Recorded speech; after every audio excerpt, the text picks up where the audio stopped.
Hello guys, welcome once more to class online, and my name is Tutor Dami. Now, have you ever wondered why, what is the phenomenon or how are rainbows formed?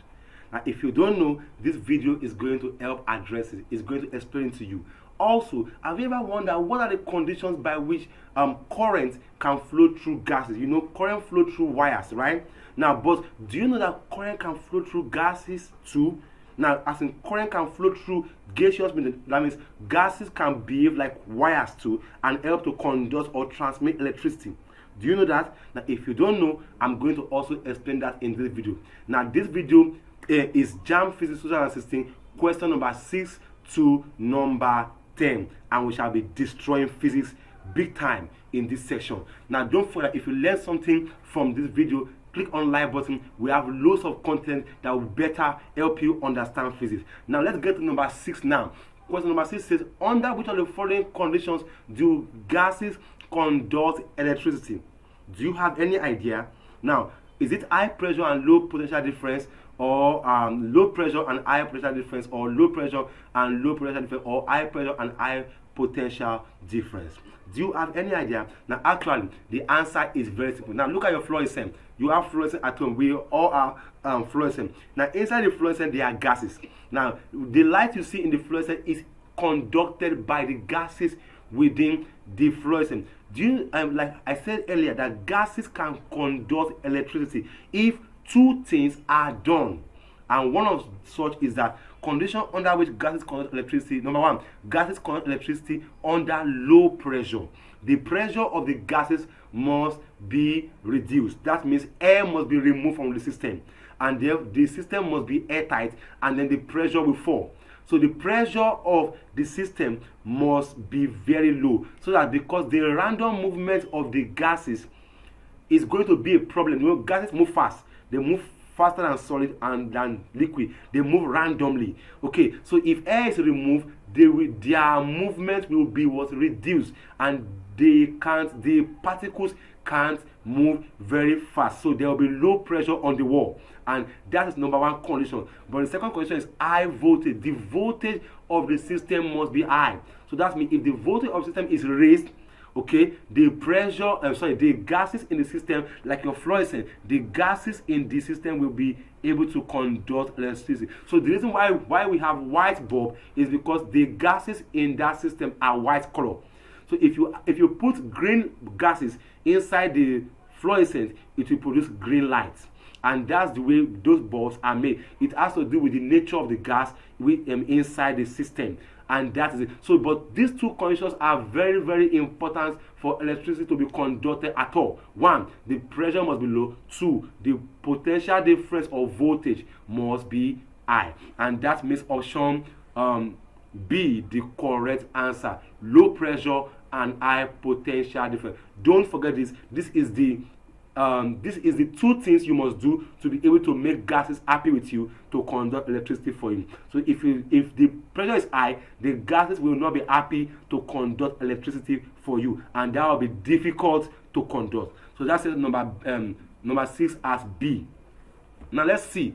Now, dispersion occurs when white light pass through a glass prism because of the what? A, deflects in the glass. B, high density of the glass. C, different speed of the colors in the glass. D, different hidden colors in the glass. Now, what do you think? Now, what causes when you shine white light on glass? Why does it on a prism? That's glass also. Prism glass. Why does it turn the white light into 7 colors?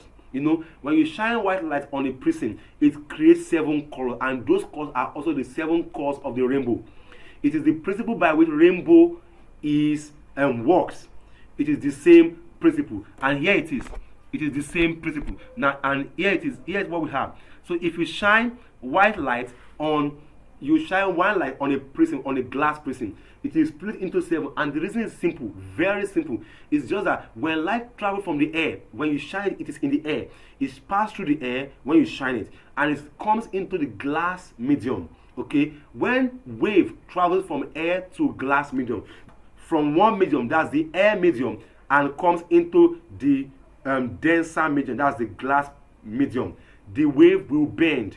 So whenever wave travel from air to a glass medium, that's from a less dense medium to a denser medium, the wave will bend. And the bending of wave in science is called refraction. That means it is refracting or bending.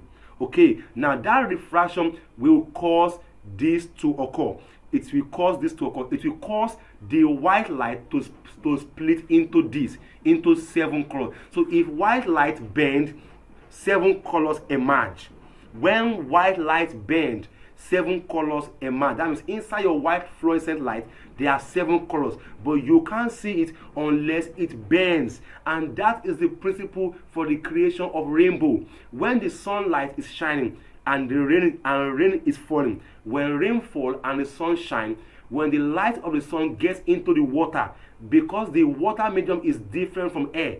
Water medium is different from air medium because the sunlight travels from the air into the water medium. It will bend, and when the sunlight bends, what do you see? You will see 7 colors emerge, and those 7 colors will form an arc, and that arc will be the rainbow that you will see in the sky. So rainbows are the arc formed when light from the sun shine into water. It will create 7 colors, and those 7 colors are the rainbow. And that is what happens. It's called by the refraction of light wave as it enters the glass medium, and it is caused by the difference in speed of the colors in the glass. So the phenomenon is caused by a refraction. So, and I said that refraction is the bending.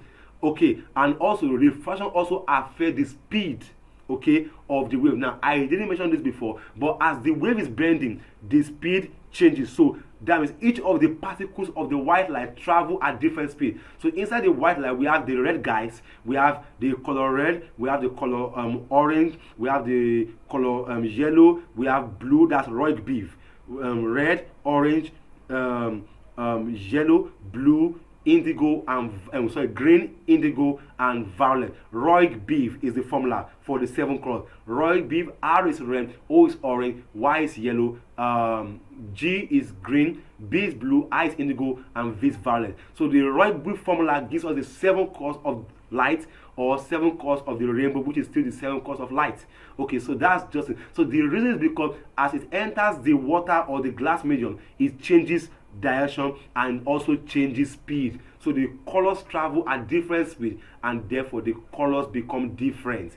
It creates different colors, and that is the answer to the question number 7. Number 8 says find the e.m.f. Calculate the e.m.f. of the cell in the circuit if its internal resistance is negligible. Now we have a cell here. You can see we have 4 ampere. You can see we have 4 ampere, 3 ohms, 6 ohms. Now these are in parallel, right? 6 ohms and 3 ohms are in parallel to each other, right? Now you must first of all find the total resistance. Summarize these two into one to get the resistance. Then use Ohm's law to find the voltage. So that's, I'll probably begin from the parallel. The Ohm's law is V equals IR, and you are told to find the voltage, right? Find the internal. The e.m.f. means the voltage. Now we have there V equals IR. Okay. Now that's the voltage according to Ohm's law. This is Ohm's law. V equals IR.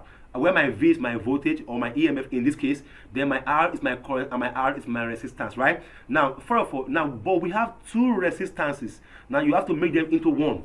Now you must know that they are parallel connection, and if it is parallel, to find the total resistance of parallel, you must do 1 over R total. R parallel equals 1 over each of them. 1 over 3 plus 1 over 6, and that will give me LCM is 6. 6 below. 3 divided 6 is 2. 2 times 1 is 2. Then 6 divides the LCM 6 is 1. 1 times 1 is 1. So 2 plus 3 is 2 plus 1 is 3 over 6 equals 1 over 2. So my RP is the one below, and that means it is 2. So my total resistance is 2 ohms.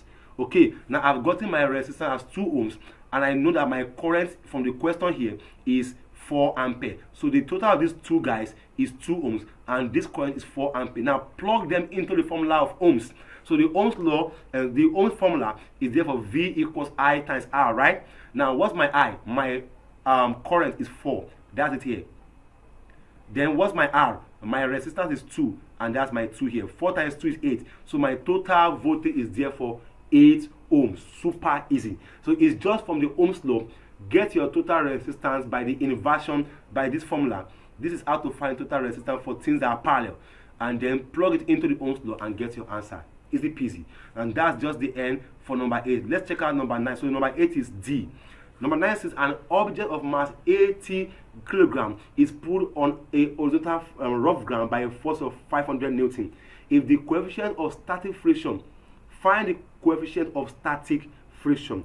Now, have you heard about this word called coefficient of friction before? Now, under the topic of friction, we learned so many things, but one of such things, one of the strongest things that we learn is the coefficient of friction. And the coefficient of friction is given by this formula: frictional force over reaction. That is the formula for coefficient of friction. You can see the symbol, it's like U, right? Now, is equals to frictional force over reaction, and that is the formula. Now, what's the frictional force? The frictional force in the question is 500 Newton, right? 500, that is the pulling force. The frictional force, that's the force. It is pulled on a rough ground by frictional force 500 Newton, right? That's the force. Then what's the reaction force? Reaction is going to be the mass times the acceleration due to gravity. So that because you know force is mass times acceleration due to gravity. So the reaction will now become mass times gravity, and that will become 80 times 10. So my force, my frictional force is therefore 500. 8 times 10 is 800. So 500 divided by 800 is therefore 0.62, and it has no unit. So coefficient of friction is therefore 0.62, and that is the answer for number 9. 0.6, approximately 0.6, and that's the answer. Don't forget the formula. Coefficient of friction is frictional force over reaction, and reaction is mg. That's mass times acceleration due to gravity. If you know that, you can blast many questions in friction by this formula. This formula is almost the almighty formula. In fact, it is the almighty formula for straight or horizontal friction or static friction. That this is the almighty formula for any question in physics on static friction. You must know it. If you know it, that's good. That's very good. Let's don't forget that if you learn anything from this video, you can click on the like button. We have more contents that will better help you understand physics. Until we see next time, guys, take care of yourself and bye for now.